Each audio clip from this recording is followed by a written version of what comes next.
네, 함께 보실 하나님 말씀은 요한복음 3장에서 보겠습니다. 신약성경, 제가 가진 성경은 145페이지에 있는데요. 요한복음 3장 16절에서 21절까지 한 절씩 교독하겠습니다. 요한복음 3장 16절에서 21절까지입니다. 하나님이 세상을 이처럼 사랑하사 독생자를 주셨으니 이는 그를 믿는 자마다 멸망하지 않고 영생을 얻게 하려 하심이라.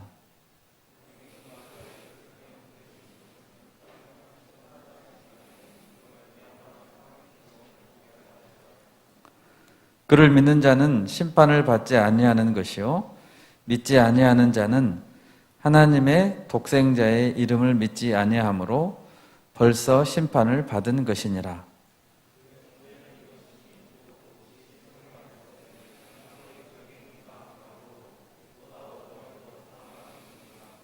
악을 행하는 자마다 빛을 미워하여 빛으로 오지 아니하나니 이는 그 행위가 드러날까 함이요 진리를 따르는 자는 빛으로 오나니 이는 그 행위가 하나님 안에서 행한 것임을 나타내려 함이라 하시니라. 아멘. 네, 여러분 반갑습니다.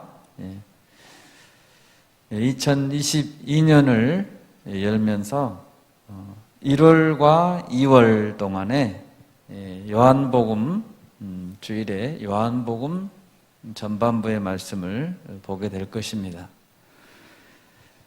요한복음은 많은 사람들이 특히 사랑하는 그런 복음서인 것 같아요. 달고 오묘한 말씀이라는 찬양도 있잖아요. 달고 오묘한 말씀.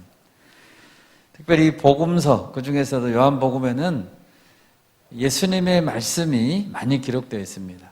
그래서 예수님의 정말 살아있는 육성, 역시 풍성한 이 요한복음으로 2022년을 힘차게 시작할 수 있기를 바랍니다. 오늘 읽은 본문은 요한복음 3장에서부터 처음부터 이어지는 시작되는 스토리 가운데 한 부분입니다. 3장의 1절 한번 보십시오. 그런데 바리새인 중에 니고데모라 하는 사람이 있으니 유대인의 지도자라. 바리새인 중에 니고데모라고 하는 한 랍비가 예수님을 찾아왔습니다. 그는 유대인의 지도자였습니다. 지도자라는 것은 유대인 중에서 약 70명으로 구성된 최고 종교기관, 산헤드린 공회라고 합니다. 이 공회의 공회원이었다라는 것을 의미합니다. 그런데 그가 찾아온 시간은 밤이었습니다. 캄캄한 밤에 예수님을 찾은 것은 당연히 사람들의 눈에 띄지 않기 위해서 시선을 피해서 찾아온 것입니다. 우리가 3장을 읽었는데요. 앞장인 2장을 보면 예수님은 6월절이라는 이스라엘의 가장 큰 절기 즈음에 예루살렘을 방문했는데 그곳 성전 안에서 소와 양과 비둘기를 파는 상인들 그리고 돈을 바꾸는 환전상들이 섞여 있어서 마치 성전이 시장터와 같은 그런 곳으로 변해 있는 것을 보게 됩니다. 기도하는 소리, 말씀을 듣는 소리가 나야 되는데 상인들의 소리, 이런 소리가 더 크게 났다는 것입니다. 예수님은 노끈으로 채찍을 만드셨습니다. 그리고 소와 양을 내쫓았습니다. 돈을 바꾸는 환전상들의 그 상을 엎어버렸습니다. 그리고 큰 소리로 말했습니다. 내 아버지의 집으로 장사하는 집을 만들지 말라. 많은 사람들이 놀랬겠죠. 이때 유대인들이 예수님 찾아와서 예수님께 따져 물었습니다. 네가 어떤 근거로 무슨 표적을 우리에게 보이면서 이런 일을 행하느냐 하고 따져 물었습니다.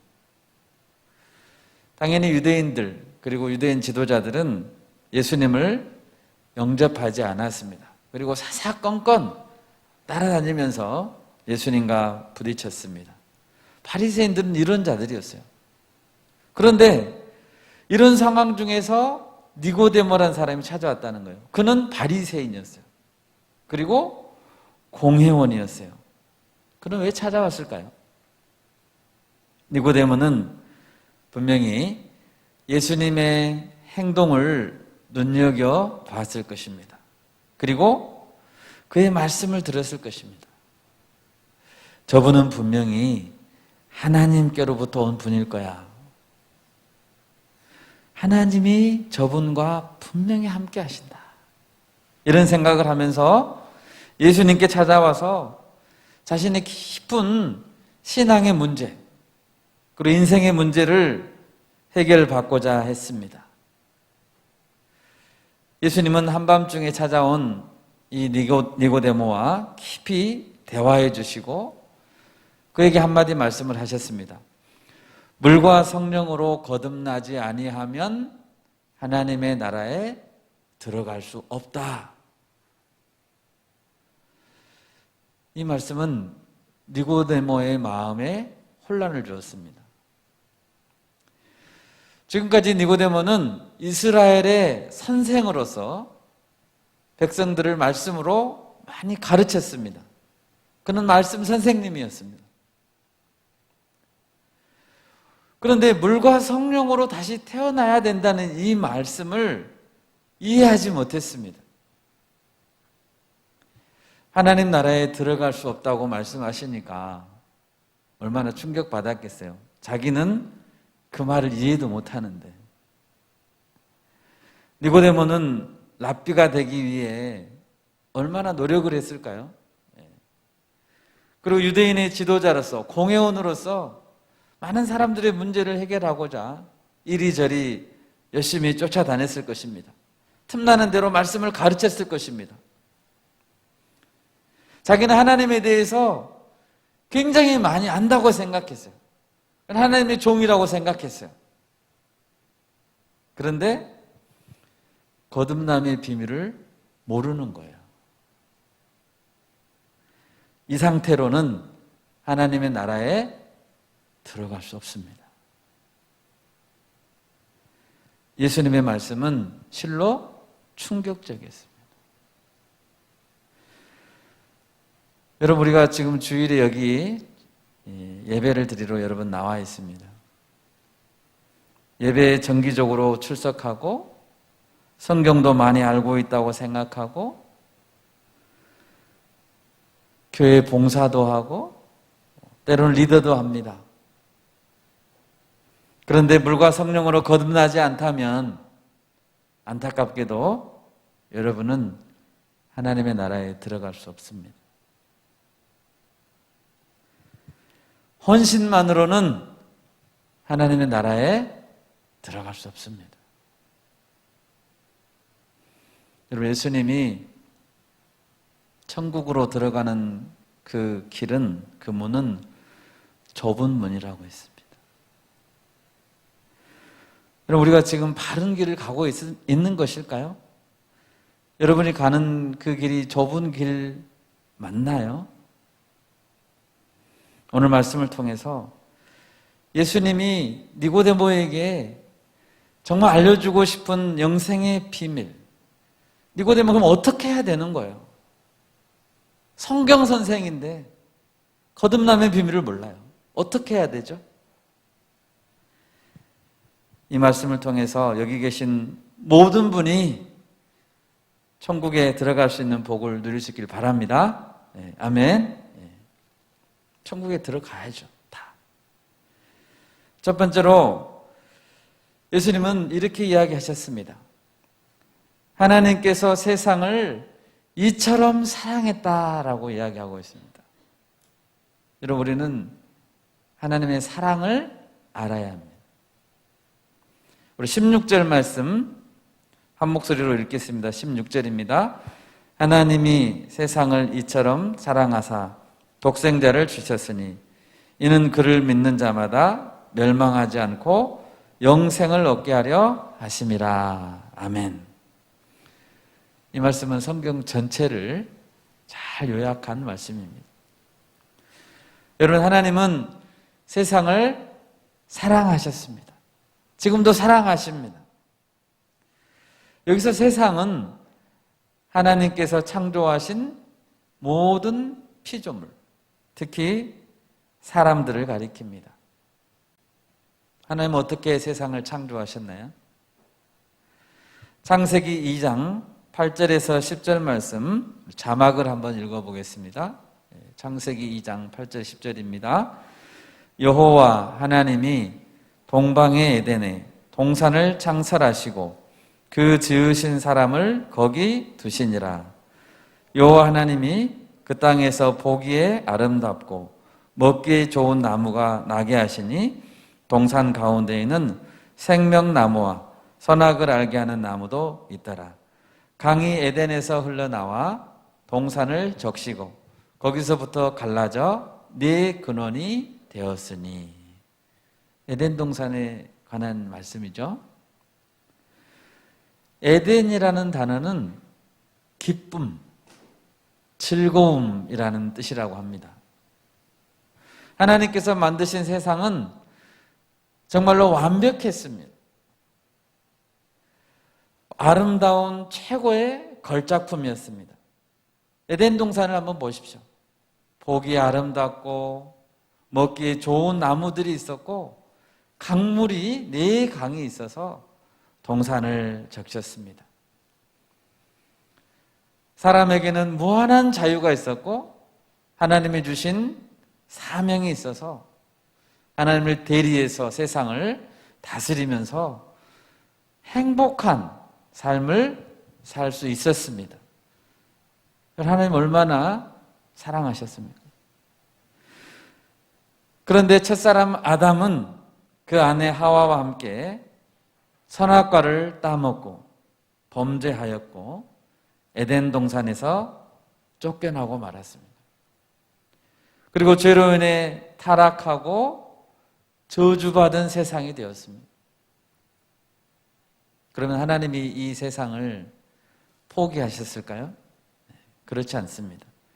하나님은 타락한 세상을 안타까운 마음으로 바라보시고 끝까지 사랑하셨습니다. 끝까지 사랑하셨습니다. 그리고 세상을 구원하고자 하셨습니다. 여러분, 하나님은 사랑이 풍성하십니다. 네, 아멘. 하나님 사랑이 풍성하세요. 출애굽기 34장 6절 말씀 자막을 한번 읽겠습니다. 네. 여호와께서 그의 앞으로 지나시며 선포하시되 여호와라 여호와라 자비롭고 은혜롭고 노하기를 더디하고 인자와 진실이 많은 하나님이라. 아멘. 하나님 이런 분이세요. 이 세상에서 가장 자비로운 분, 가장 은혜로운 분, 가장 노하기를 더디하시고 가장 인자와 진실이 많은 분이 계신데 그분이 누구십니까? 그분이 하나님이세요. 요한복음을 기록한 이 사도 요한은 하나님의 사랑이 지극히 크다는 것을 깨달았습니다. 그래서 요한의 별명이 사랑의 사도죠. 그래서 설교 때마다 하나님 하나님 사랑이시다. 하나님 사랑이 풍성하다라고 많이 이야기했다고 합니다. 요한 사도가 기록한 요한 일서 여러분 보시면 하나님은 사랑이시단 말이 얼마나 많이 반복되는지 몰라요. 하나님은 사랑이시니라. 여러분, 하나님은 사랑 자체십니다.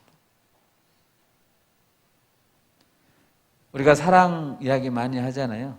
사랑이 어디에서 왔게요? 여러분이 가진 모든 사랑은 하나님께로부터 왔어요. 그러면 하나님은 어느 정도로 세상을 사랑하셨습니까? 오늘 읽은 16절에서는 이처럼 사랑했다라고 기록합니다. 이처럼이라는 말씀은 16절 바로 앞에 기록된 14, 15절과 같은 방식으로 사랑했다는 뜻입니다. 14, 15절은 무엇을 말하고 있습니까? 14, 15절 말씀 같이 한번 읽겠습니다. 모세가 광야에서 뱀을 든 것 같이 인자도 들려야 하리니 이는 그를 믿는 자마다 영생을 얻게 하려 하심이니라. 아멘. 구약에 민수기라는 책이 있습니다. 민수기 21장에 보면 이스라엘 백성이 광야를 지날 때였습니다. 광야를 지나다 보니 먹을 것도 풍족하지 않고 만나를 먹었죠.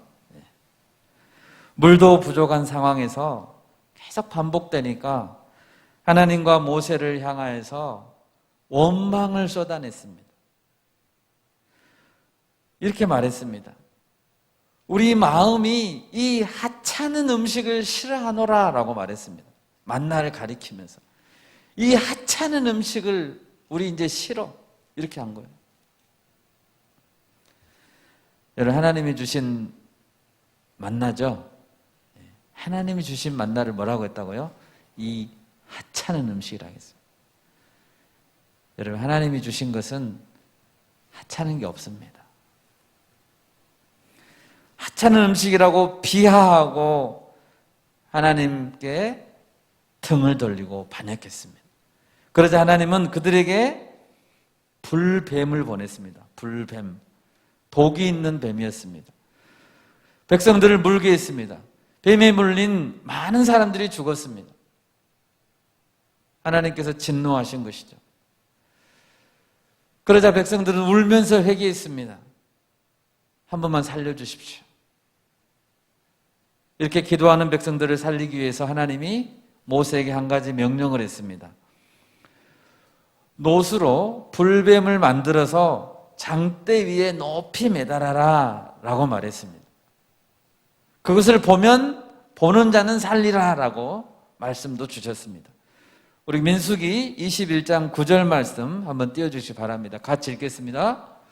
모세가 놋뱀을 만들어 장대 위에 다니 뱀에게 물린 자가 놋뱀을 쳐다본 즉 모두 살더라.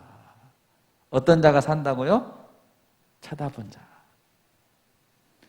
그렇다면 14, 15절 말씀은 예수님이 장대에 달린 뱀처럼 십자가에 높이 달려서 죽으실 것이라는 뜻입니다.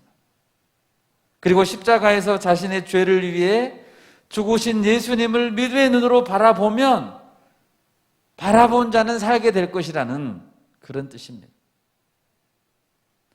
그러므로 하나님이 세상을 이처럼 사랑했다라는 말은 죄악된 세상을 구하시기 위해서 독생자 예수님을 어디에 달아버린다는 거예요?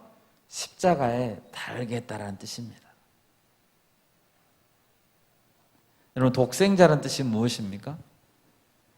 다른 형제 자매 아무도 없고 오직 한 아들만 있다. 그게 독생자입니다. 여러분, 이 세상에 어떤 아버지가 다른 사람을 위해 자신의 외아들을 주신다는 말입니까? 여러분, 그런 아버지에 대한 이야기 들어보셨어요? 그런 아버지가 있던가요? 세상에? 없습니다. 아들을 주신 사랑은 자기 자신을 내어준 사랑보다 더 큰 사랑이에요. 여러분, 아들을 내어주기가 쉬워요? 차라리 내가 죽고 말지 이게 더 쉬워요? 내가 죽는 게 더 쉬워요. 아들을 내어주는 게 더 어렵습니다. 자기 목숨보다 더 소중한 것이 아들의 목숨이에요. 자녀의 목숨이에요. 그런데 하나님은 그 독생자를 주신 것입니다. 하나님이 줄 수 있는 모든 것을 준 것입니다. 여러분, 이미 하나님은 우리에게 자신이 가진 모든 것을 주셨어요. 여러분이 하나님의 사랑을 믿으십니까? 네, 아멘. 우리는 이 아버지 하나님의 자비로운 사랑을 멸시하면 안 됩니다. 하나님은 모든 것을 다 주시고 지금 이 순간에도 어떤 죄인들이라도 회개하고 돌아오기를 간절히 기다리고 계십니다. 하나님, 오늘 이 시간에도 우리가 하나님 품으로 돌아오길 기다리고 계십니다. 이것이 하나님의 사랑입니다. 그러면 두 번째로 우리가 알아야 될 사실은 자기 몸을 버려서 구원하신 예수님의 사랑입니다. 여러분, 하나님께서 주신 그 독생자 예수님은 어떤 분이셨습니까? 빌립보서 2장 6절에서 8절 말씀 같이 한번 읽겠습니다. 자막입니다. 그는 근본 하나님의 본체시나 하나님과 동등됨을 취할 것으로 여기지 아니하시고 오히려 자기를 비워 종의 형체를 가지사 사람들과 같이 되셨고 사람의 모양으로 나타나서 자기를 낮추시고 죽기까지 복종하셨으니 곧 십자가에 죽으심이라. 아멘. 예수님은 하나님과 근본이 같은 분이십니다. 본체가 같은 분이십니다. 하나님과 동등하신 권위를 가지신 분입니다. 요한복음 1장 1절 다 여러분 다 읽으셨죠? 태초에 말씀이 계시니라. 이 말씀이 하나님과 함께 계셨으니 이 말씀, 예수님이시죠? 이 말씀은 곧 하나님이시니라. 하나님은 예수님과 영원 전부터 함께 계셨어요. 예수님도 하나님이십니다. 골로새서 1장 16절에서 말합니다. 우리 자막을 한번 띄워주세요. 같이 읽겠습니다. 예수님에 대한 이야기입니다. 만물이 그에게서 창조되되 하늘과 땅에서 보이는 것들과 보이지 않는 것들과 혹은 왕권들이나 주권들이나 통치자들이나 권세들이나 만물이 다 그로 말미암고 그를 위하여 창조되었고. 그분이 예수님이십니다. 예수님은 만물의 근원이세요. 그리고 창조주세요. 그리고 최고의 주권자이십니다. 이분이 예수님이십니다. 이 예수님께서 하늘 보좌를 버리시고 이 땅에 오셨다는 것입니다. 예수님이 이 땅에 오셨을 때 사람들이 열렬히 환영했습니까? 이런 최고의 통치자가 오셨으면 열렬히 환영해야죠. 그렇지 않았습니다. 예수님은 자기 땅에 왔지만 자기 백성들이 예수님을 영접하지 않았습니다. 죄의 눈이 어두워져 깨닫지 못한 것이죠. 예수님은 그와 같은 죄인들을 위해서 수치를 당하시고 십자가에서 고난을 당하셨습니다. 여러분, 여기서 한 가지 우리는 중요한 질문을 해야 됩니다. 왜 예수님은 천국 보좌를 버리셨대요? 왜 예수님이 이 땅에 오셨어야만 되죠? 여러분, 오라고 하셨습니까?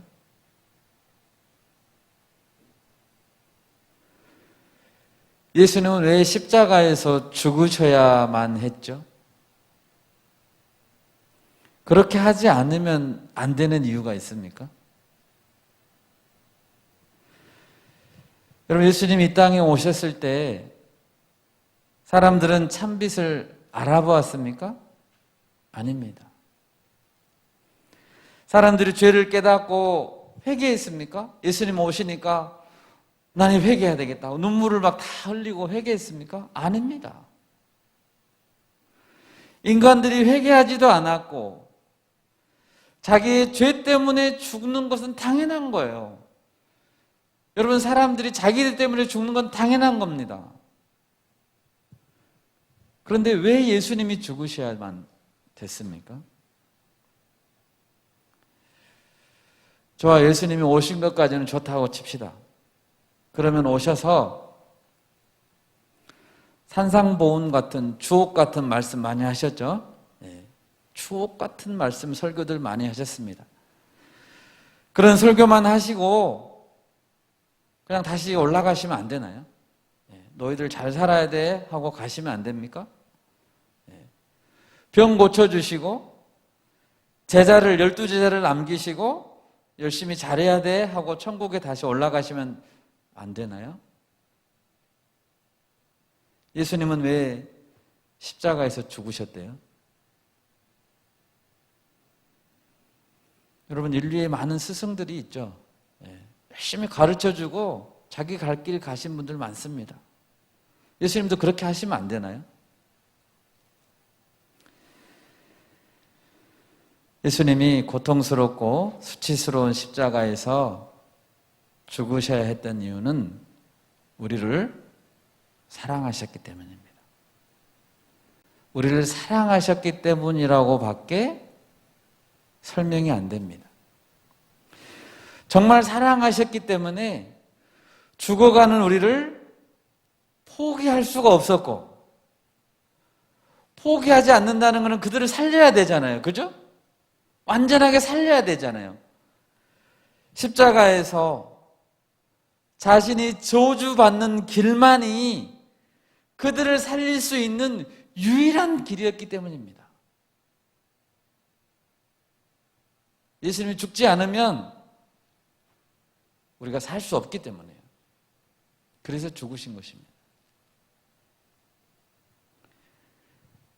갈라디아서 3장 13절 말씀 자막을 한번 띄워주십시오. 같이 읽겠습니다.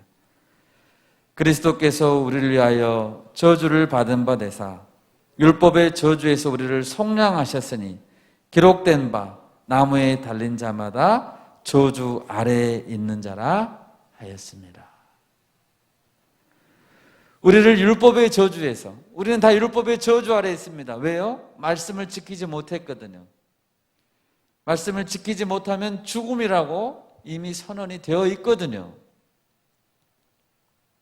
우리를 율법의 저주에서 속량하시는 길은 나무에 달리사 본인이 저주를 받는 길밖에 없었기 때문입니다.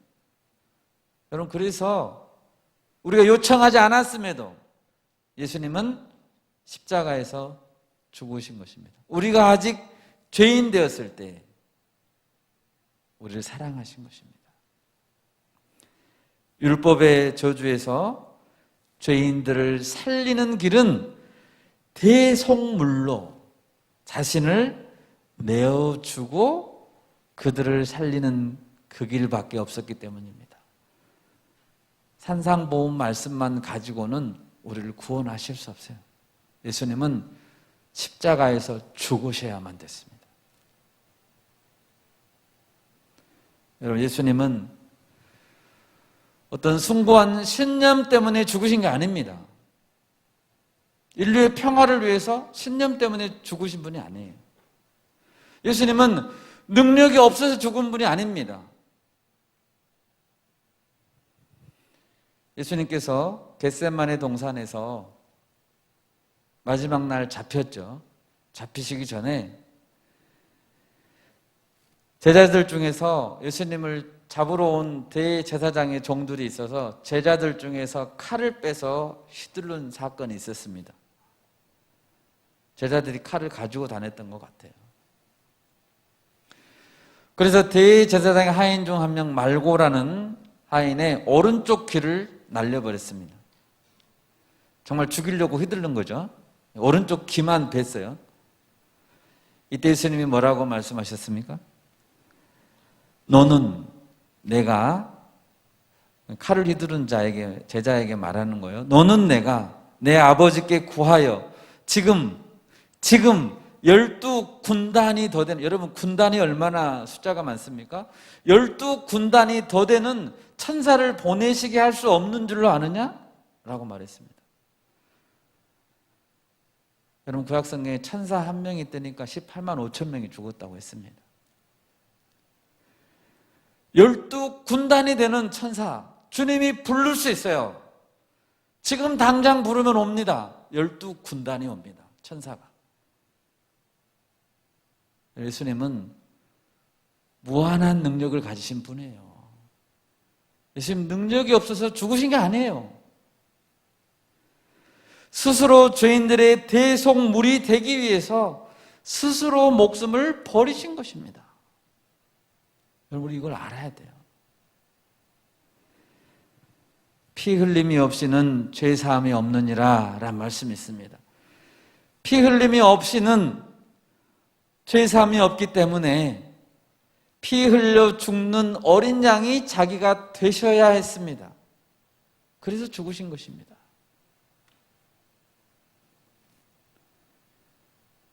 그러게 예수님은 그의 삶을 사시면서 특히 십자가 앞에서 도살당할 어린 양처럼 조용히 순종했습니다. 예수님은 고통스럽다고 해도 소리 지르지 않았습니다. 그는 잠잠하셨다라고 기록되어 있죠. 예수님이 큰 소리로 부르신 때는 엘리 엘리 라마 사박다니, 하나님 어찌하여 나를 버리셨나이까 라고 할 때였어요. 예수님은 사람을 향해 원망하지 않고 하나님을 향해서 원망의 말을 쏟아놓지 않았습니다. 그리고 오히려 아버지께 기도했습니다. 아버지, 저들의 죄를 사하여 주옵소서. 저들이 지금 무엇을 하고 있는지 알지 못합니다. 17절을 보십시오. 하나님이 그 아들을 세상에 보내신 것은 세상을 심판하려 하심이 아니요 그로 말미암아 세상이 구원을 받게 하려 하심이라. 예수님은 우리를 죄에서 구원하시려고 오신 구원자세요. 두 번째, 다시 오실 때는 심판주로 오실 것입니다. 그러나 지금은 아직은 우리의 구원자이십니다. 지금은 은혜 받을 만한 때입니다. 여러분 사도 바울 아시죠? 사도 바울은 그리스도인들을 죽이고 핍박하던 바리새인이었습니다. 그런데 그는 부활하신 예수님을 만났습니다. 그리고 자신을 위해 십자가에서 죽으신 예수님이시다라는 사실을 알고 음식을 먹을 수가 없었습니다. 밥맛이 없어서 안 먹는 게 아니고 먹을 수가 없었습니다. 내가 지금 뭘 하고 있는가?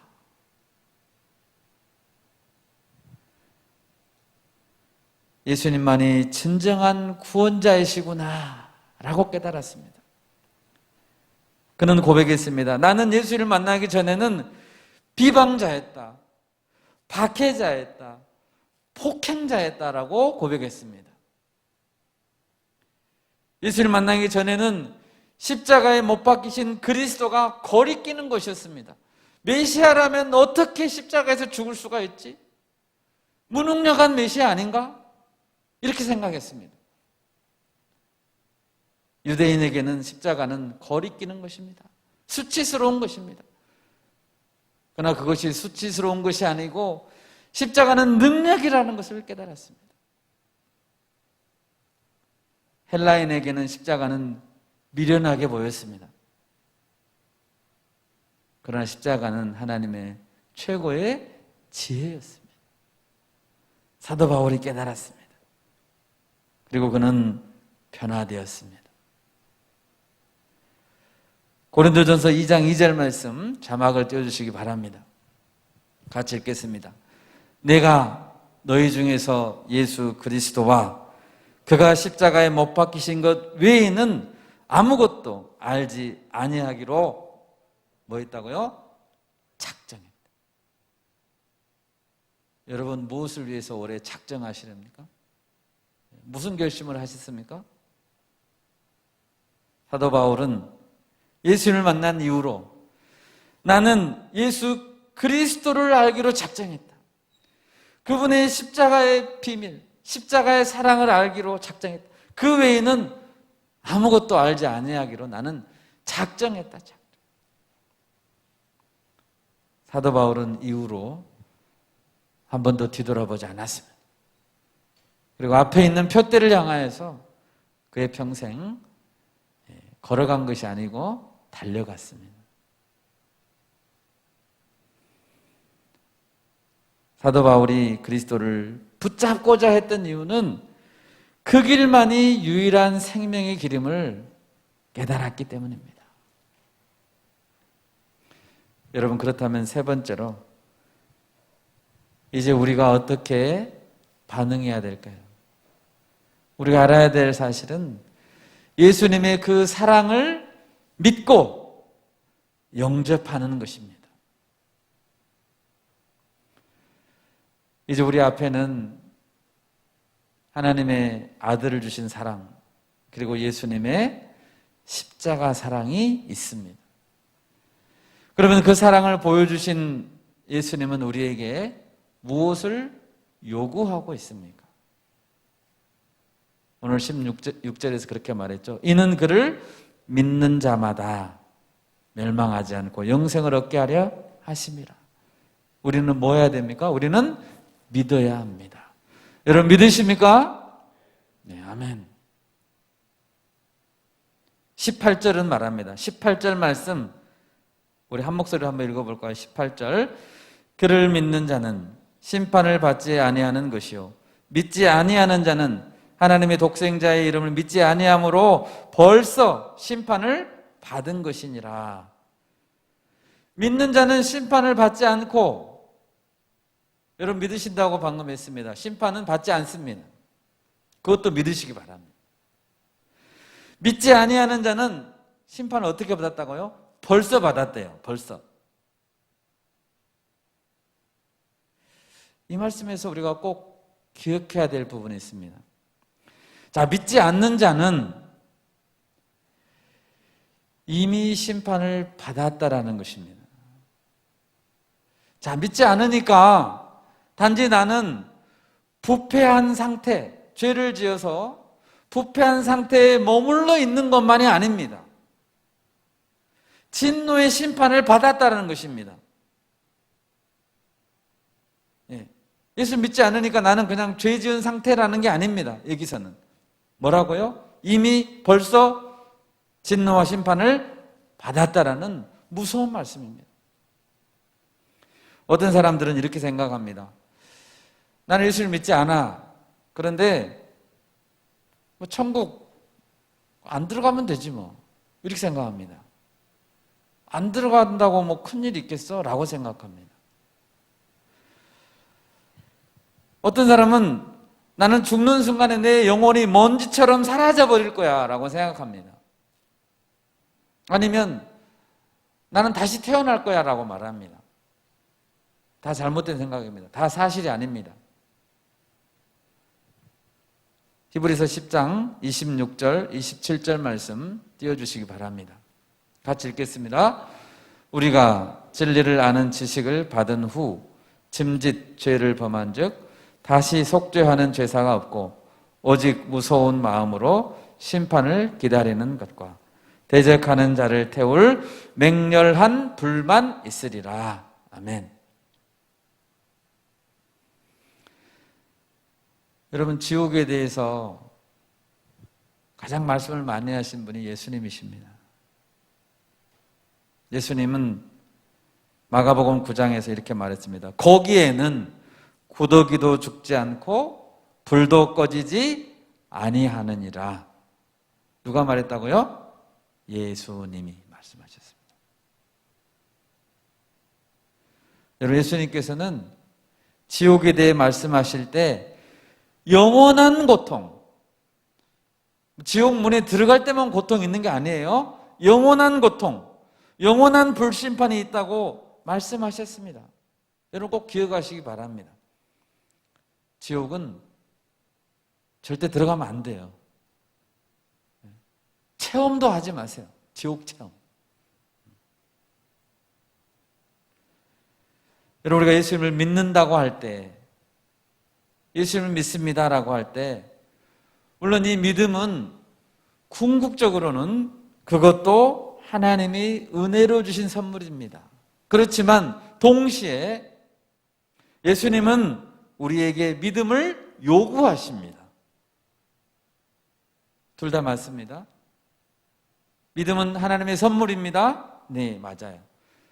예수님 우리에게 믿음을 요구하십니다. 맞습니다. 주 예수를 믿으라. 여러분, 명령형이죠? 주 예수를 믿으세요. 믿으라. 그리하면 너와 내 집이 구원을 받으리라. 여러분, 예수님은 우리가 구원을 받기 위해서 너는 뭔가 선한 행위를 해야 해, 율법을 지켜야 해 라고 말씀하지는 않습니다. 이런 말 있죠. 법 없이도 살 사람이다. 그런 사람 많이 있죠. 정말 법 없이도 사는 주변에 착한 사람 많은 것 같아요. 그런데 그런 말을 듣는 자라고 해도 영생을 얻을 수 없습니다. 그것만 가지고는.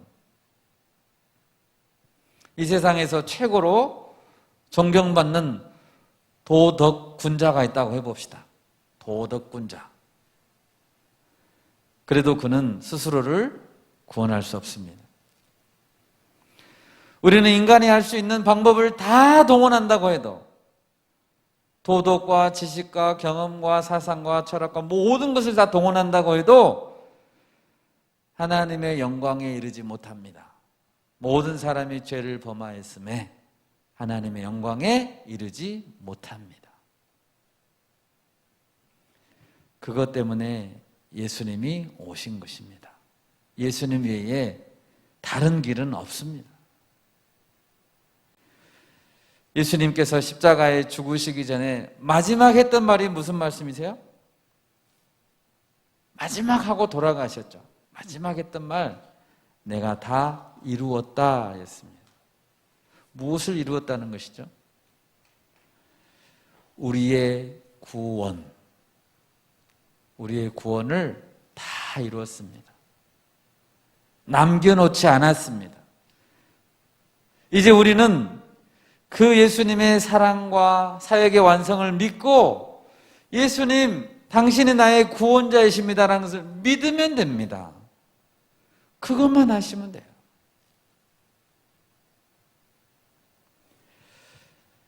민수기 21장에서 불뱀에 물려 죽어가던 자들 이야기했었습니다. 그들에게 하나님이 요구하신 것이 있었죠. 불뱀에 물려 죽어가고 있어요. 그들에게 요구하신 것이 있어요. 뭘 요구했습니까? 너희가 살기 위해서는 어떻게 하라고요? 고개를 돌려서 장대에 높이 달린 놋뱀을 쳐다봐라는 거예요.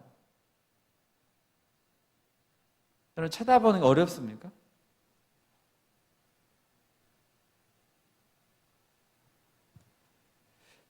뱀에 물려 독이 막 퍼져가고 있어요. 다리에 물려서 독이 퍼져가고 있을 때 정말 고통스럽고 죽어가고 있습니다. 뱀이라고 하면 쳐다보기도 싫어요. 징그럽고 원망스럽고 공포스러운 뱀입니다. 그런데 뱀을 쳐다보래요. 놋뱀을.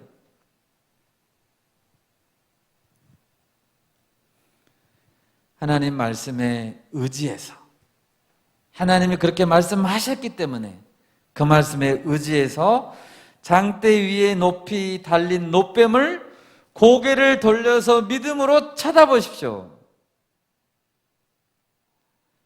쳐다본 자는 다 살았습니다.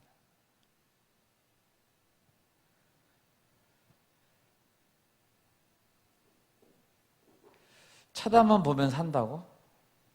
그래서 너무 공부를 열심히 하는 사람들은 믿음으로 구원받는 수단을 우습게 봐요. 그런 구원이 어디 있대? 그래서 헬라인들은 어리석은 것이라고 이야기한 것이죠. 돌려보면 쳐다보는 것 말고 우리가 구원을 위해서 할 수 있는 것은 없어요. 그렇기 때문에 쳐다봐야 돼요. 뱀을 쳐다본다는 것은 믿음이었고 순종이었습니다. 여러분, 쳐다보는 행위는 순종의 행위입니다. 마치 그것과 같이 예수님을 쳐다보는 자, 믿음으로 찾아본다는 산다는 것입니다. 주님, 내 몸에 죄의 독이 퍼지고 있고 나는 죽어가고 있습니다. 예수님만이 나를 살릴 수 있습니다. 라고 예수님께 나와야 됩니다. 그것이 믿음이고 그것이 순종이고 영접하는 것입니다. 영접한다. 그를 믿는 자마다 영생을 얻게 한다라고 말했습니다. 여러분, 영접한다는 것은 단지 지식적으로 아는 것에 그치지 않는 것입니다. 예수님이 하나님의 아들이라는 것을 안다는 것이 곧 구원을 말하지 않아요. 예수님이 하나님의 아들이라는 것을 사탄도 압니다. 귀신도 압니다. 근데 그들은 왜 구원 못 받는데요? 그들은 예수님을 영접하지 않기 때문이에요. 그들은 순종하지 않기 때문이에요. 오늘 요한복음 3장에서 니고데모는 밤중에 예수님을 찾아왔습니다. 니고데모는 로마의 압제 아래 고통받는 많은 청년들을 바라보면서 그들의 희망은 어디에 있을까 고뇌했을 것입니다. 니고데모 자신이 몸담고 있는 산헤드린 공회, 거기는 많은 율법 박사들도 있었습니다. 많은 랍비들이 있었습니다. 그런데 그들에게 희망을 발견할 수 없었습니다. 예루살렘의 성전은 기도하는 집이 아니라 강도의 소굴로 변해버렸습니다. 니고데모는 괴로웠습니다. 희망은 어디 있는가? 여러분, 희망은 어디 있죠? 니고데모는 이스라엘의 성경 선생이었습니다. 그런데 그의 마음은 어두웠습니다. 그가 예수님을 찾아왔습니다. 예수님을 만난 이후로 그의 삶은 어떻게 됐을까요? 니고데모를 만난 이후에 니고데모는 예수를 만난 이후에 그는 변화됐습니다. 요한복음 7장에 보면 한 번은 동료 바리새인들이 예수님을 붙잡으려고 했습니다. 체포하려고 했습니다. 이때 니고데모는 반대 의견을 냈습니다. 여러분, 생각해 보세요. 자기 공회원이에요. 다 바리새인들이에요. 그들은 예수님을 다 붙잡으려고 해요. 거기서 나는 반대라고 말하기가 쉬웠을까요? 니고데모가 반대하자 동료 바리새인들이 말했습니다. 손가락질하면서 말했습니다. 너도 갈릴리 출신이냐? 이렇게 말했습니다. 갈릴리에서는 선지자가 나지 못해. 마치 나다나엘이 갖고 있던 편견과 비슷하죠. 그 당시에 그런 편견들이 팽만했다는 것입니다. 너도 갈릴리 출신이냐? 이렇게 말했다는 것. 그러면서 니고데모를 조롱하고 비난했습니다. 여러분, 니고데모는 그 수모를 견뎌야 했습니다. 그리고 견뎠습니다. 예수님을 만난 이후로. 또 니고데모는 예수님께서 십자가에 못 박혀 돌아가신 후에, 예수님이 십자가에 못 박혀 돌아가셨습니다. 산헤드린 공회에서 죽이라고 했습니다. 못 박혀 돌아가신 이후에 니고데모는 어떻게 행동했습니까? 아리마대 요셉이라는 사람이 있었습니다. 그와 함께 예수님의 시신을 장사 지내는데 앞장섰습니다. 아리마대 요셉은 빌라도에게 당돌하게 시신을 주십시오. 여러분, 예수님은 지금 1급 정치범으로 십자가 못 박혔잖아요. 그런데 아리마대 요셉과 공회원인 니고데모는 그 시신을 달라고 해서 정말 최선을 다해서 장례를 치러준 겁니다. 요한복음 19장에 보면 니고데모가 몰약과 침향 섞은 것을 100근쯤 가져와서 100근쯤 가져와서 예수님의 몸에 발라드리고 세마포에 싸고 이렇게 장례를 치른 자가 니고데모라고 한 것입니다. 3년간 예수님을 따랐던 제자들은 다 뿔뿔이 흩어졌습니다. 그런데 이 니고데모는 모든 것을 내려놓고 끝까지 예수님의 곁을 지켰습니다. 본문 20절과 21절을 같이 한번 읽겠습니다. 20절과 21절입니다. 악을 행하는 자마다 빛을 미워하여 빛으로 오지 아니하나니 이는 그 행위가 드러날까 하며 진리를 따르는 자는 빛으로 오나니 이는 그 행위가 하나님 안에서 행한 것임을 나타내려 함이라 하시니라. 아멘. 예수님을 처음 만나러 왔을 때 니고데모의 마음은 어두웠습니다. 마치 한밤중처럼 어두웠습니다. 그러나 예수님을 만나고 그의 삶은 달라졌습니다. 참 빛이신 예수님으로 인해 그의 삶은 밝게 빛나는 삶이 되었습니다. 아멘. 네, 아멘. 여러분 혹시 우리 가운데 빛보다 어둠을 더 사랑하는 자가 없기를 바랍니다. 빛이신 예수님께로 나오지 않는다는 것은 악을 더 사랑한다는 증거입니다. 이 시간 우리 모두 예수님을 믿고 영접합시다. 니고데모와 같이 변화된 삶을 사랑합시다. 아멘. 말씀을 맺겠습니다.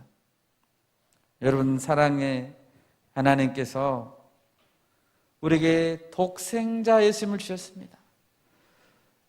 하나님이 가진 모든 것을 우리에게 주셨습니다. 여러분 그 사랑을 믿으십니까? 아멘. 예수님은 나의 죄를 대속하기 위해서 십자가에서 자기의 생명을 주셨습니다. 믿으십니까? 아멘. 우리가 이 사실을 믿고 영접할 때 우리에게는 영생이 있습니다. 아멘. 우리는 심판을 받지 않습니다. 니고데모처럼 빛 대신 예수님 앞으로 나올 때 주님께서 우리의 남은 삶을 니고데모처럼 담대하게 세상을 거슬러 가고, 그죠? 네, 거슬러 가고 예수님 옆에 끝까지 지키는 그런 자로 사용하여 주실 것을 믿습니다. 이 말씀으로 한 주간 승리할 수 있기를 바랍니다. 아멘.